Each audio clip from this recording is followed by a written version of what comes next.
Okay, good morning. Try natin mag-ride ngayon. First time ulit.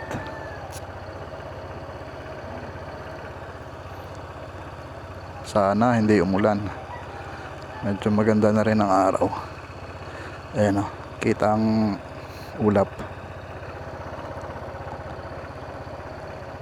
Iikot lang tayo ng akyat ng Mabato, tapos baba ulit ng Dapdap.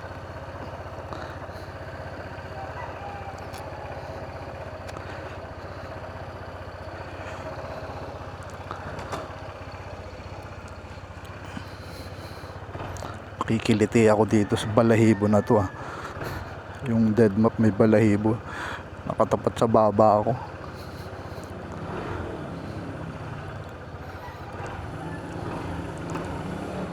Lakad na ako.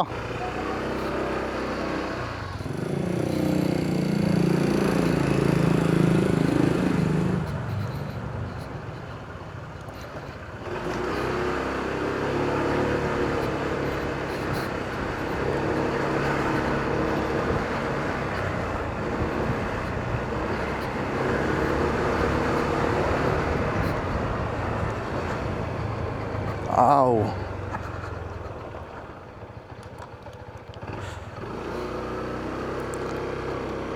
Mukhang babagsak na hindi. Di malaman tong panahon na to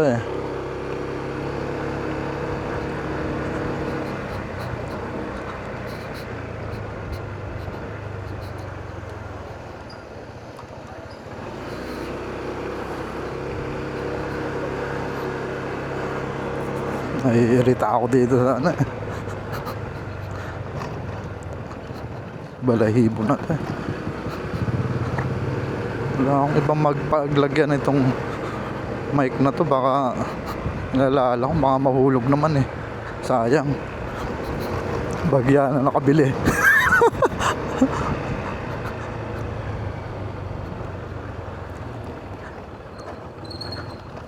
Naghintay pa ng sale bago nakabili.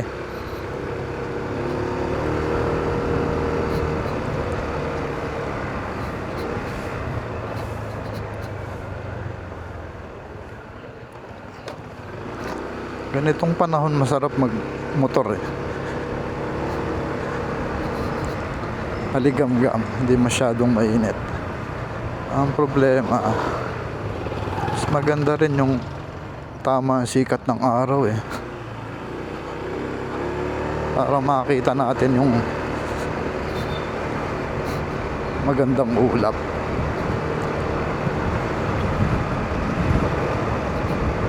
Di ko pa naayos ang settings ulit nito. Parang nung huli akong nag-test, may garalgal sa boses ko. O hindi lang tayo sanay pang kausapin ng sarili.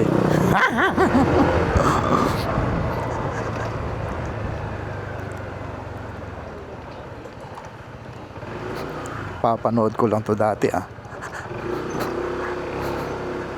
Ngayon tayo na ulit ang papanoorin nila.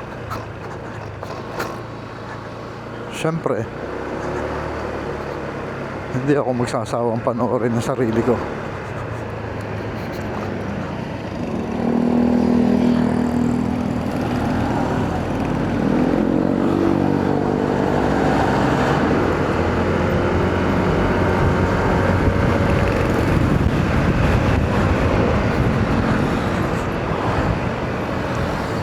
Right, para medyo ma-exercise yung puso natin.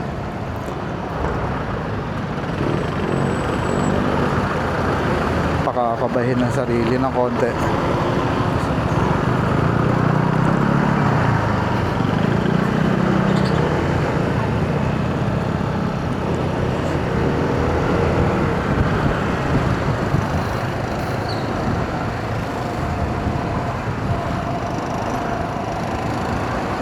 Hindi rin maganda yung masyadong nagmamadali.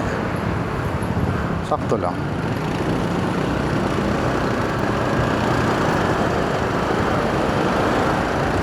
Tatakas tayo ngayon. Hindi sumama si Commander, naglalaba. Ilang araw nang hindi nakapaglaba.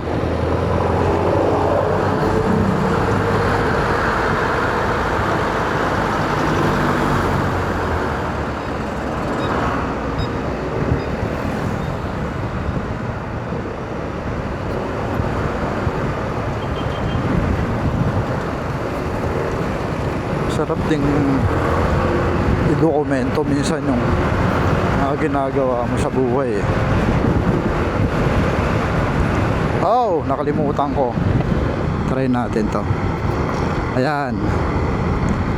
Napanood ako sa YouTube eh.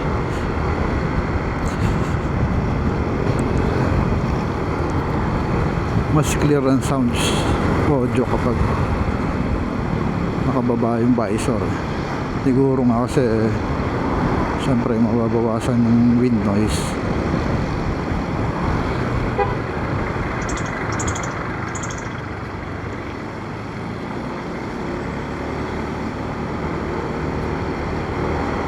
Maya kwento ko sa inyo bago ako nakabili ng mga ganitong gadget. Medyo matagal din panahon bago ako nakabili.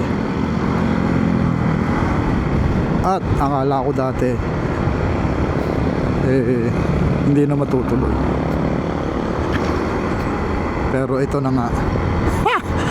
Blessing. Kasi minsan gusto kong magdokumento rin eh. Yung mga gusto kong puntahan na lugar, gusto ko may alaala na pwede kong balikan pagdating ng future. May pwede kang panoorin, babalikan. Kaliwa tayo rito. Sarado pa rin nata ang Kasili.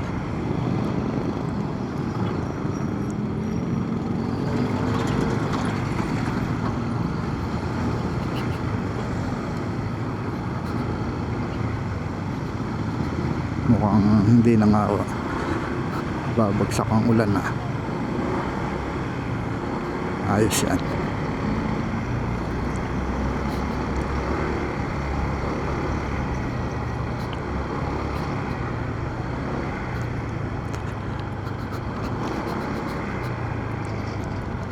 Ayun, balik tayo rito sa gamit kong action cam. Actually ito yung DJI Action Cam 4.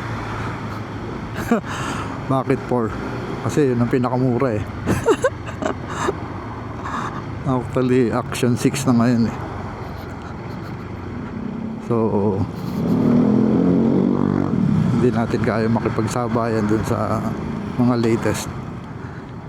At saktong sakto, nasa tamang panahon tayo ng pagbili na bumaba na talaga ang presyo nitong Action Cam 4.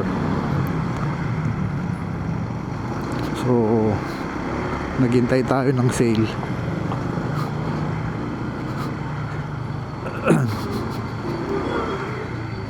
Nakuha natin 9K 9.3K after ng mga voucher at saka kung ano-ano pa.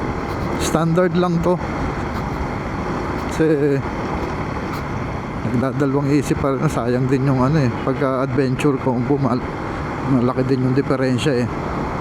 Pero may kasama na siyang 3 battery at saka may iba pa, hindi ko na matandaan. So yun, and then after a week ng pagkabili ko, parang mayroong konting pagsisisi kasi ang bilis din pala malobat nito. Wala pa atang 1 hour play time, recording time, nalolobat na siya. And then sa package ng standard combo, wala rin siyang kasamang SD card. So nagkataon may luma akong SD card, gamit ko dun sa Canon na camera. 64 gig nga lang siya. Pero based dun sa info, 1 hour yung recording time. Oo, mahaba na din, sakto lang sa battery life niya.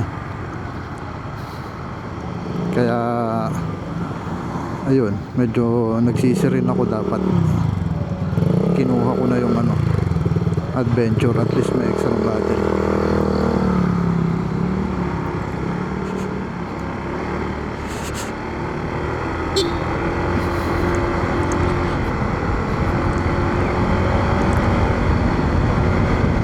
Buti ginawang one way ito eh.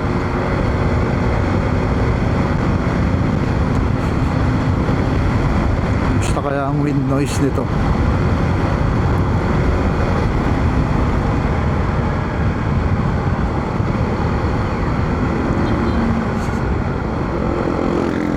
Okay, diretso tayo sa kwento. And then after na makabili tayo, ayun na, nag-search na ako ng mga accessories. So medyo trip ko mag POV, kasi sa POV parang video lang, wala kang audio. So hindi ka magsasalita ron. Which is, wala naman tayong talento sa storytelling. Meron akong lumang phone holder, Moto Volt, sa motor. So yun ang ikinabit ko sa headrest ng passenger seat ng sasakyan. Kaya nakakakuha ako ng shoot sa sasakyan, POV, which is hindi ko alam kung yun yung tamang angle eh. Pero sa YouTube may nakikita naman akong ganun ang setup. Kaso kadalasan parang nasa ulo na nila or nasa cap, para mas tama yung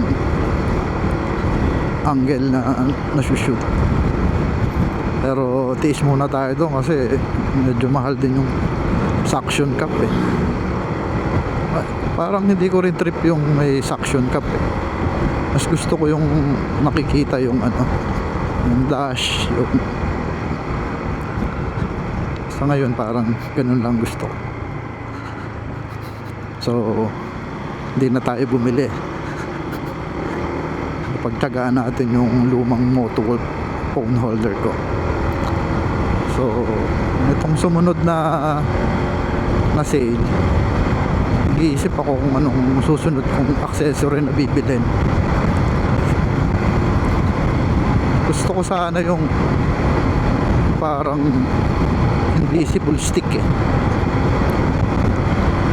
Yung problema, na out of stock sa DJI store. So marami namang alternative na brand, so parang mas gusto ko yung parehas siya eh, parehas siya ng brand. So mag-add to cart muna ako ng mga kung ano-ano dun sa nakakapanood nga ng mga vlog na yan. Nakita ko tong DJI Mic Mini 2. So maraming magagandang review na partner siya.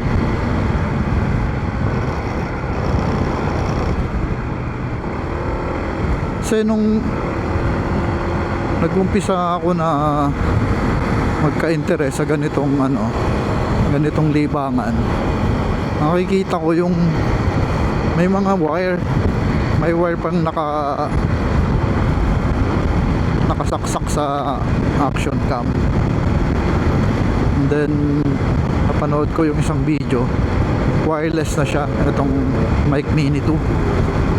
Sabi ko parang mas maganda, less hassle. So ayun, napabili na naman.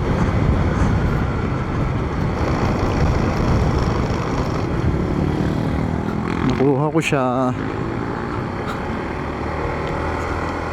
Ano lang din to, since ang action cam 4, hindi siya pwedeng dalawang mic ang nakakabit.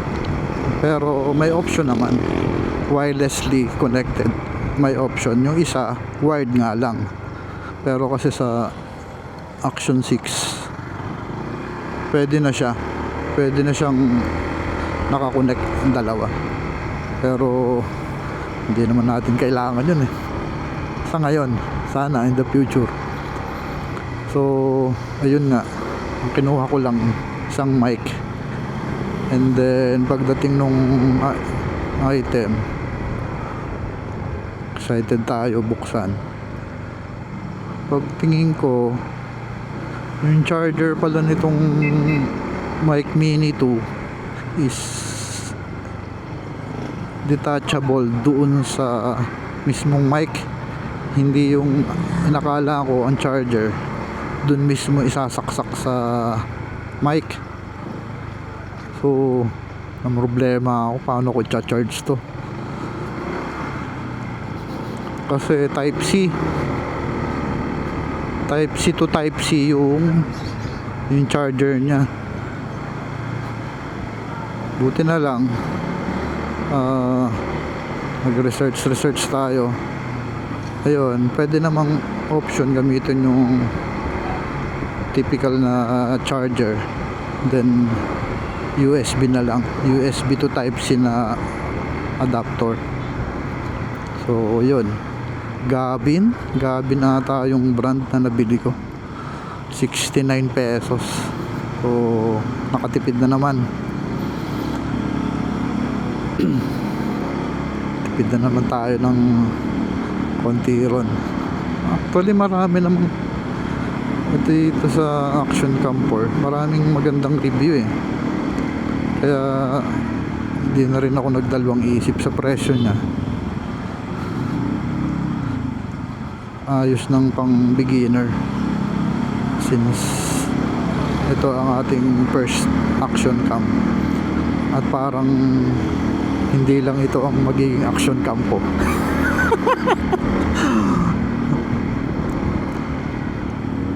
Masarap nalilibang ako, parang may naglalaro yung utak ko, hindi yung na-stuck lang ang utak ko sa pagtitinda. Kaya nga lang, ang hirap din mag-edit pala. Akala ko ganun lang. Pasensya na sa mga edit ko, mukhang pang grade 1 ata. Sa ngayon, yung ina-upload ko sa YouTube, wala pang edit yun, raw file lahat.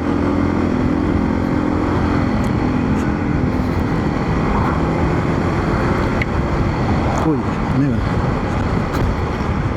And then kasi di ko alam kung kailangan ko magbayad sa CapCut or mga editing software.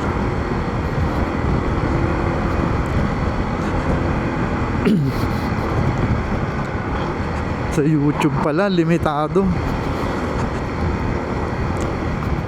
kung hindi ka pwedeng mag-add ng video.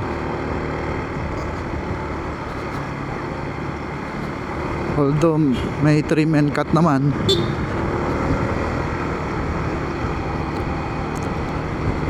and then meron din siyang audio. Ang maganda lang sa YouTube, pag upload mo ng 4K na rin siya. Ang problema ko rito sa libreng editing software, hindi ko alam bakit nagte 1080 minsan, pero minsan pagka shorts video nagpo 4K eh. Nag-try din ako sa DJI Mimo, which is yung kasamang software ng DJI. Hindi ko alam bakit, or hindi siya nagpo 4K minsan pagka sobrang haba ng video, pero kapag short nagpo 4K siya eh. So upon research,